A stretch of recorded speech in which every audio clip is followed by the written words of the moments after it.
Bonjour à tous, c'est mieux.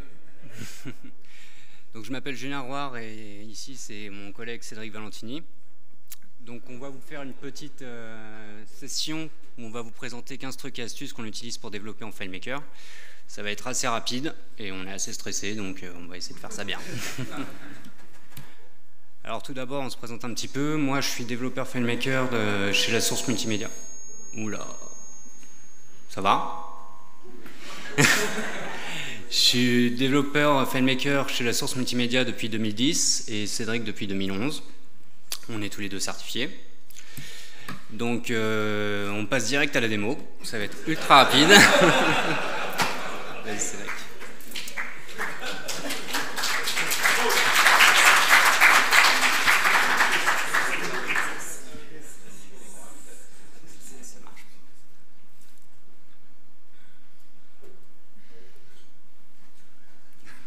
Toujours pas.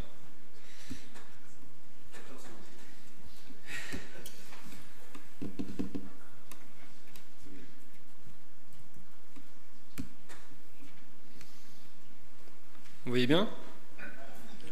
Ok, allez.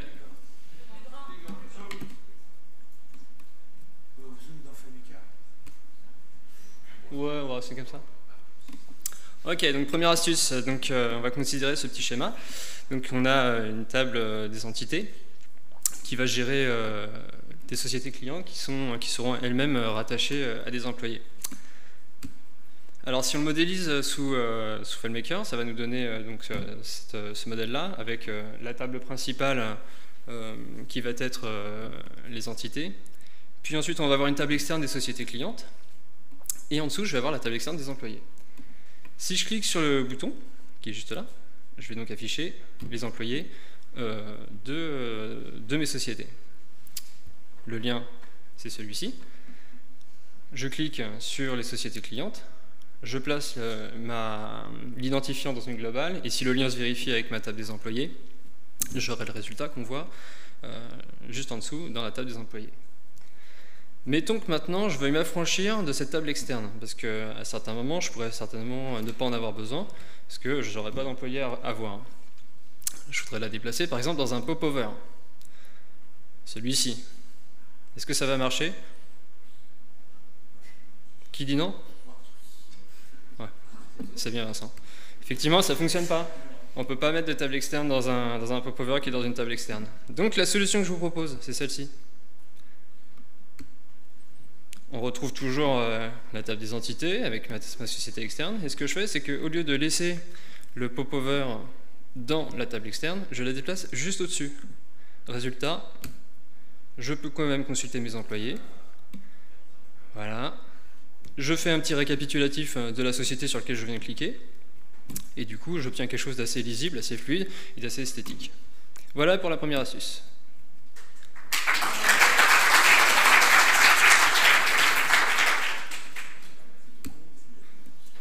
Astuce numéro 2. Mettons que je veux gérer plusieurs profils avec une seule table. Donc je vais créer par exemple plusieurs onglets. Je vais disposer sur chacun de mes onglets des rubriques différentes évidemment, sinon ça n'a aucun intérêt. Et je vais rajouter un jeu de cercle d'options qui va conditionner mes onglets. Pardon, je le refais, voilà. Mais, donc du coup, j'ai plus besoin de mes onglets, puisque j'ai déjà un jeu de cercle d'options qui conditionne mes onglets. Donc pour la petite histoire, hein, évidemment, ça fonctionne avec un déclencheur de script. Pour masquer les onglets, j'ai plusieurs solutions.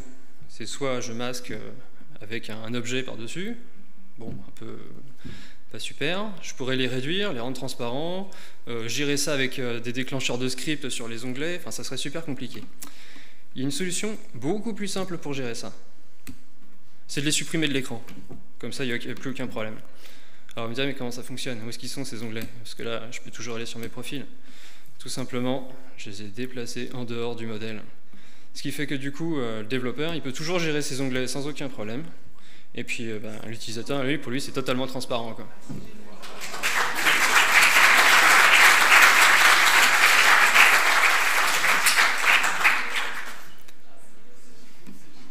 Astuce numéro 3. Je ne sais pas si vous avez remarqué tout à l'heure, je peux évaluer en permanence combien j'ai d'enregistrements dans ma table. sur quel enregistrement je suis, combien j'en ai dans ma table externe, combien j'en ai sur ma table, etc. En fait, il suffit de s'inspirer de ce qu'il y a déjà dans FileMaker. En haut à droite, on retrouve en 1, par exemple, l'enregistrement actuel. Ensuite, en 2, le nombre d'enregistrements trouvés, le phone set. Et en 3, le nombre d'enregistrements total. Si on traduit ça en fonction dans FileMaker, on obtient donc les fonctions qu'on voit là, obtenir un numéro d'enregistrement, obtenir nombre d'enregistrements trouvés et obtenir nombre d'enregistrements total. Si vous copiez ces fonctions dans des rubriques calculées, que vous copiez ensuite dans toutes vos tables, vous aurez systématiquement en temps réel l'estimation de vos enregistrements. C'est qu'à chaque fois que vous ferez une recherche, vous aurez le résultat comme je vous l'avais vu en fait dans les premiers slides. Vous avez besoin de démonstration? Ça ira?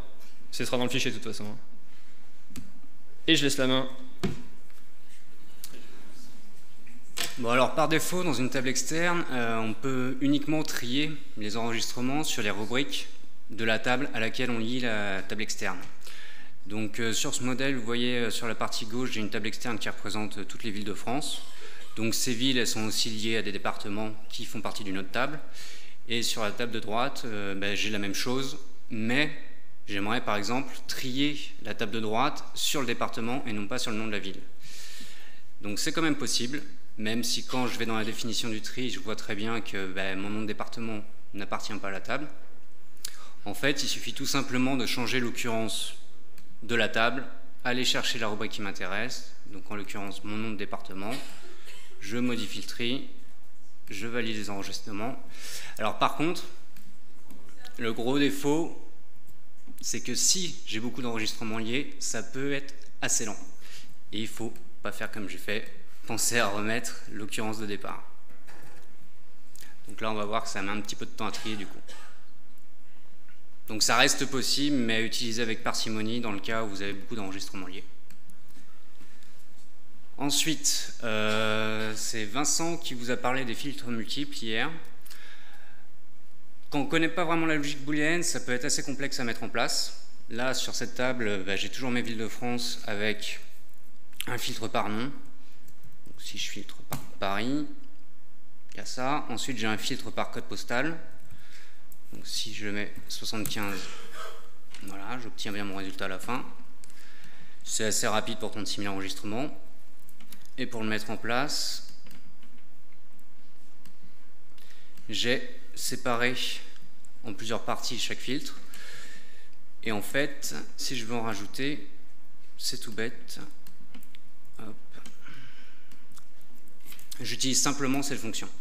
Je vérifie si mon filtre est vide, ou s'il n'est pas vide, je lui applique une condition. Donc si vous voulez en rajouter plusieurs à la suite, il suffit de copier-coller ça et de changer les valeurs que vous souhaitez.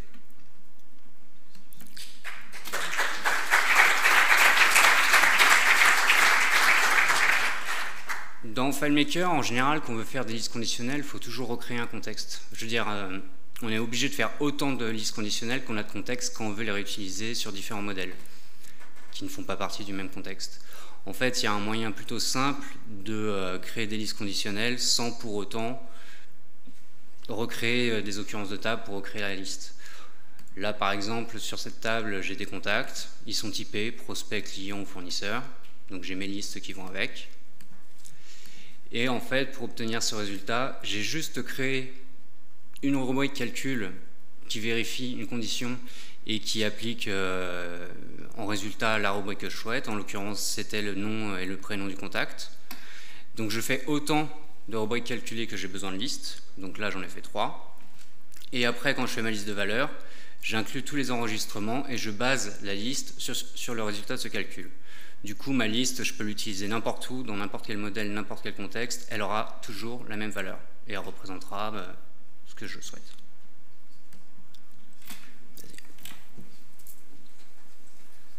Ok, pour cette astuce, je vais vous montrer comment on peut fabriquer une recherche rapide dans FileMaker. Donc, dans le cas, évidemment, on voudrait s'affranchir de la barre d'outils qui est juste en haut, puisque vous avez déjà la recherche rapide qui est là.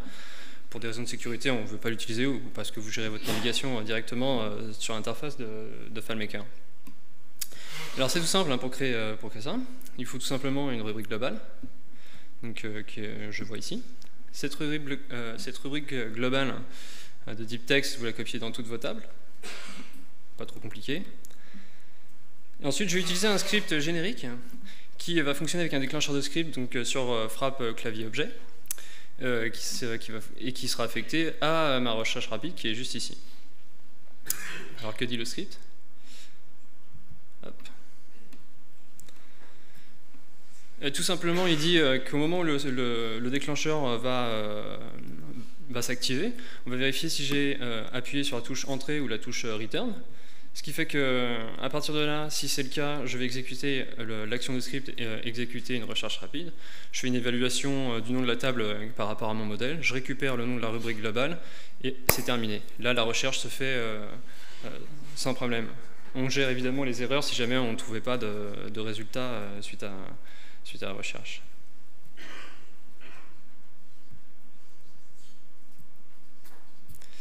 Alors, il y a une chose auquel il faut faire attention, c'est que sur les rubriques, il faut bien veiller à ce que dans l'inspecteur, les rubriques soient incluses dans la recherche, sinon ça ne peut pas fonctionner. Il y a une autre chose aussi, c'est que si vous avez des tables externes avec beaucoup d'enregistrements dedans, si vous faites une recherche avec la recherche rapide, il se peut que la recherche soit plus longue, voire même n'aboutisse pas au bout d'un moment. Donc ça, il faut vraiment veiller à bien désélectionner par exemple certaines rubriques si elles ne sont pas utiles.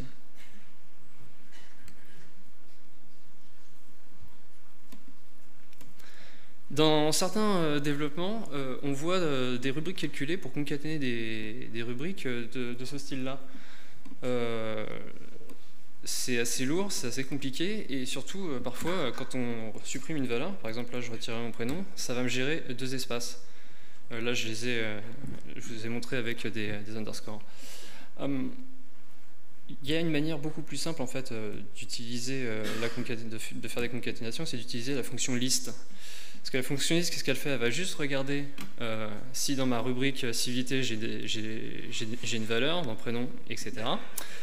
Et si elle y est, elle va me retourner à chaque valeur avec un retour chariot. Ce qui fait que si je substitue les retours chariots par des espaces, du coup, je vais avoir une concaténation.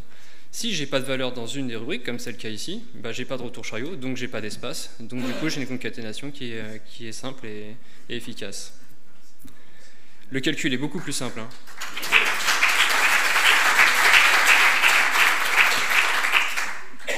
Alors c'est encore plus pertinent avec par exemple une adresse que vous concaténez. En plus là il faut gérer les sauts de ligne. Alors je vous imaginez les substituts que ça pourrait faire, ça serait super compliqué. Là voilà, c'est le calcul super simple et ça fonctionne vraiment très bien. Ok.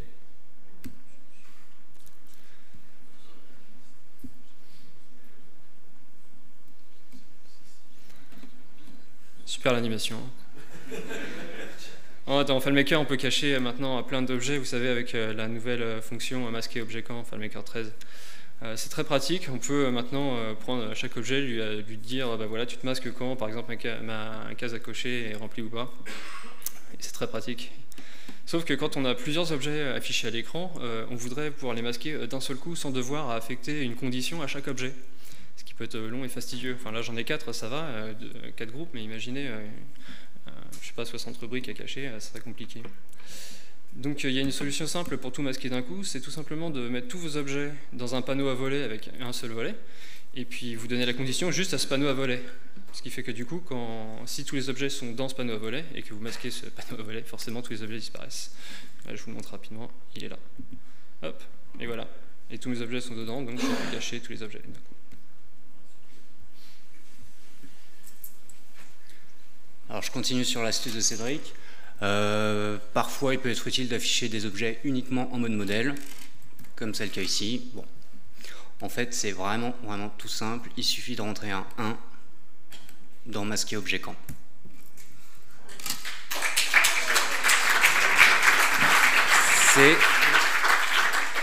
C'est pas fini. Donc là, tout à l'heure, Cédric vous a parlé du popover qui permet d'afficher une table externe finalement dans une table externe. Là, j'en ai un aussi à cet endroit-là. Donc lui, j'ai dit que je voulais le cacher, en fait, ne l'afficher qu'en mode modèle. Donc forcément, en mode d'utilisation, il n'apparaît pas. Mais c'est pas pour autant qu'il ne peut pas s'activer. Donc c'est un bon moyen de pouvoir l'afficher en mode modèle et savoir que vous en avez sur le modèle et d'éviter de les mettre en transparent par exemple. Tanguy vous a parlé d'une des évolutions de la 13 qui permet en fait de faire des statistiques avec des listes 2. Donc c'est un moyen très simple de ne plus du tout utiliser la fonction de fonction personnalisée ou autre pour récupérer une série d'identifiants ou de noms. Donc par exemple ici, j'ai toujours mes villes. Je cherche toutes les villes qui contiennent un P et je vois très bien qu'en fait mes deux rubriques statistiques qui représentent les identifiants ou les noms sont comment dire, dépendantes du jeu d'enregistrement trouvé sur lequel je me trouve. Donc c'est vraiment tout simple, hein, il suffit de sélectionner une rubrique lorsqu'on crée notre statistique et de définir le paramètre liste 2 avec. Alors on a parlé des requêtes SQL et Marc vous a parlé du problème qui se pose quand on fait une requête SQL et qu'on écrit en dur le nom des rubriques à l'intérieur. Typiquement ça pose un gros problème si je m'amuse à changer le nom d'une des rubriques qui apparaît dans ma requête. Hop, désolé. Voilà, on voit que ma requête du haut ne fonctionne plus. Par contre, on voit que celle du bas fonctionne toujours. Et là, j'ai mis à jour ma requête et je vois bien que le nom de ma rubrique a changé lui aussi. En fait, pour faire ça, c'est tout simple, on utilise deux petites fonctions personnalisées qui s'occupent, lorsqu'on leur passe en paramètre un nom de rubrique, de récupérer le nom de la table et le nom de la rubrique. Ainsi, quand on utilise notre requête SQL avec ces deux fonctions, elle devient dynamique.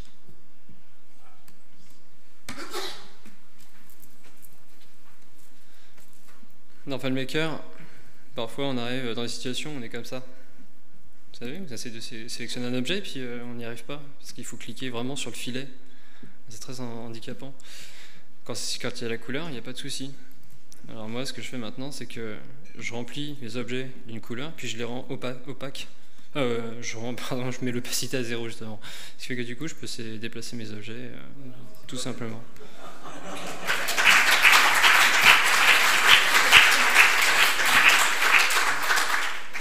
Il y a des clients qui nous appellent des fois, qui nous disent voilà, j'ai monté un super modèle, mais j'arrive pas à l'imprimer parce que j'ai rien à l'écran. Et ça donne un truc, ça. On se dit, mais ok. Alors ça, c'est pas vraiment une astuce, hein, c'est une option depuis la 13. Par défaut, les modèles, ils ont cette petite case à cocher ici, qui est déjà pré-cochée. Et du coup, il faut la décocher. Hop, hop. Et du coup, quand on est en mode prévisualisation, tout de suite, ça apparaît. Voilà, ça c'est la petite astuce. Bon. Et pour finir, une petite astuce assez sympa. Depuis la version 13, on a une nouvelle fonction qui est apparue, obtenir attribut conteneur, en français je crois. Je travaille en anglais donc je me trompe à chaque fois. Cette fonction, elle prend au paramètre un conteneur suivi d'une chaîne de caractères qui représente en fait un petit paramètre pour obtenir un attribut du conteneur, donc en général c'est des métadonnées. Et on voit, si on va sur la doc de FileMaker, qu'il y a un paramètre MD5. Bon, historiquement, en FileMaker, pour crypter en MD5, il fallait soit faire appel à un plugin, soit utiliser des fonctions perso, et c'était assez lourd à mettre en place. Donc, il y a certaines personnes qui se sont dit, est-ce que je peux mettre une chaîne de caractères en paramètre de cette fonction? Hop. Et en fait, ça renvoie du MD5. Donc, on peut crypter nativement en MD5 dans FileMaker maintenant. Voilà.